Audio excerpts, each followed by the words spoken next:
of liberals, particularly college social justice warrior liberals, they've been trained to assess you before they assess your argument.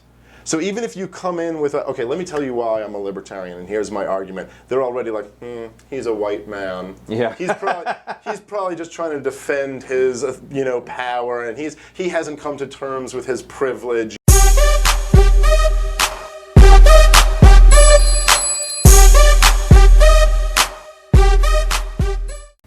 I don't believe this, but a lot of libertarian speakers and a lot of people trying to make money off of the libertarian brand basically always like to sit there and say, millennials are the most libertarian generation we've ever had. Do you believe that? Do you not believe that? I wish. I think there's this tendency for certain libertarians to take this route of, everyone's a libertarian, they just don't know it yet, or that attitude. I wish I could believe that. I wish I could believe that this millennial generation is a libertarian generation. I don't know. I mean, they're probably not as bad as their loudest representatives. Like, not all millennials are setting up safe spaces. Right. I think Rand Paul had this big bet that he placed that millennials really care about you collecting their metadata. He used to hold up this phone. This is what the young people really care about. I don't think that actually got people out in large numbers. Well, and look, what Bernie Sanders has proven is no. I mean, I think that young people are very much suckers for the argument that the state is the humanitarian daddy figure. We're going to give you free college and free stuff, and you can hang out in your safe space and everything will be fine, and we'll make sure nobody says anything that hurts your feelings.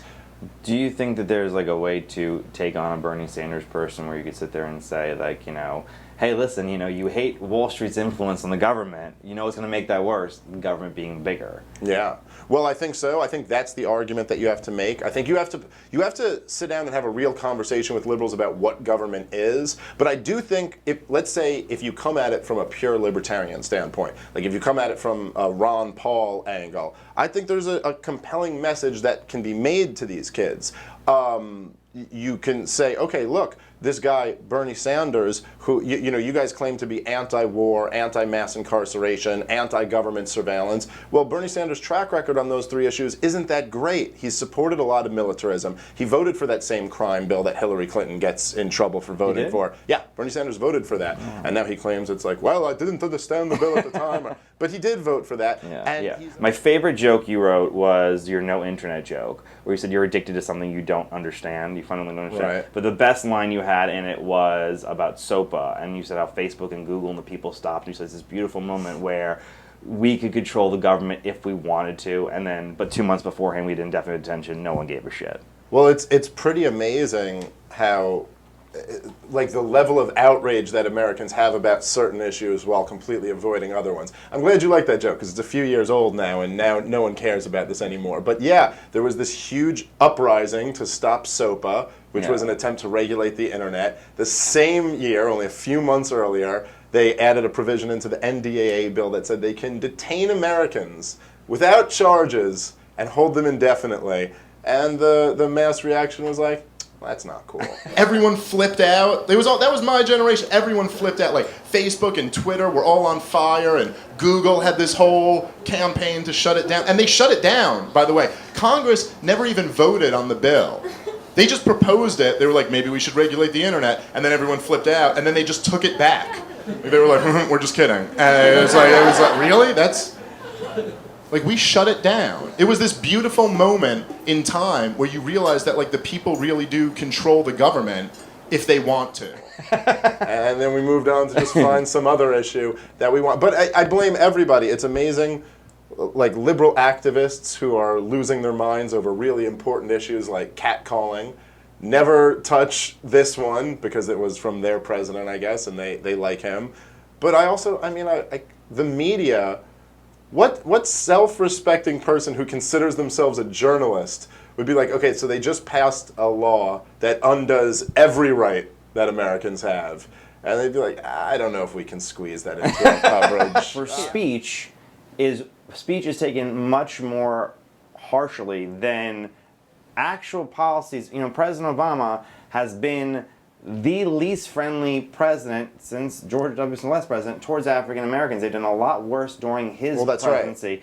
But Trump said, my African American, that was news for 2 days. Well, that's right. Yeah. And that's the world that we've lived in, where you'll have, right, so Trump will say something, and even when Trump says something that should be offensive, right? Like when Trump goes, okay, so we're gonna bring back torture, or we're gonna target the families of terrorists.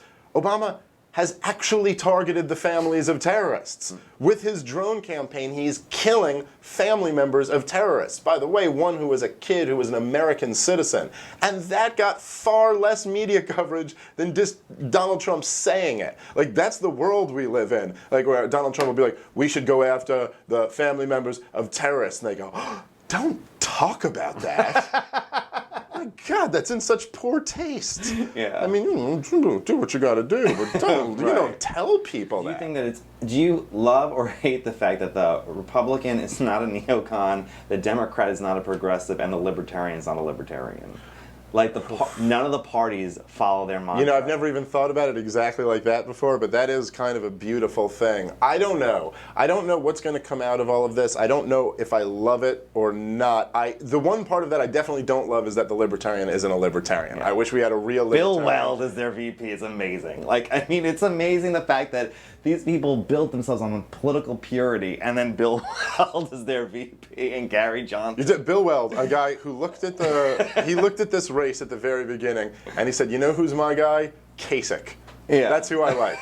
That's who I endorse. That's our Libertarian, the guy who endorsed John Kasich. Yeah. That part I don't like. I wish there was a real Libertarian voice out there. I wish Ron Paul was a few years younger and he could still be out there really, championing liberty. I do love, between the Trump and the Bernie moment, I love that at least the American voters in this election didn't just like if Hillary Clinton and Jeb Bush had just waltzed their way to the nomination, right. That would be a much more depressing state of affairs than the fact that even Hillary Clinton's supporters are holding their nose to support her, and Donald Trump, I think, maybe it's morphed into a true support for him, but I think that was more of just a middle finger to everybody else. President, right? Hold on, just give me a second. Right, yeah. If Hillary becomes president, what do you fear most of her being in the White House for 4 years? And then what would you fear the most of the Trump presidency being in 4 years, if you had to counterweight? Okay. The biggest fear of Hillary being president is war. Hillary is a war hawk, and she supported every war of my lifetime. If you look at her reign as Secretary of State, we got the harshest sanctions against Iran that I think we've ever gotten through. As soon as she got out of there, we reached a deal with Iran. I would say my biggest fear would be she tears up that deal and we go back toward the path of another war, toppling another dictatorship in the Middle East, having another failed state. Look, we don't like to think of these things. We live in this crazy politically correct world where Donald Trump mentioning that a judge is Mexican is a far greater offense than Hillary Clinton destroying the country of Libya.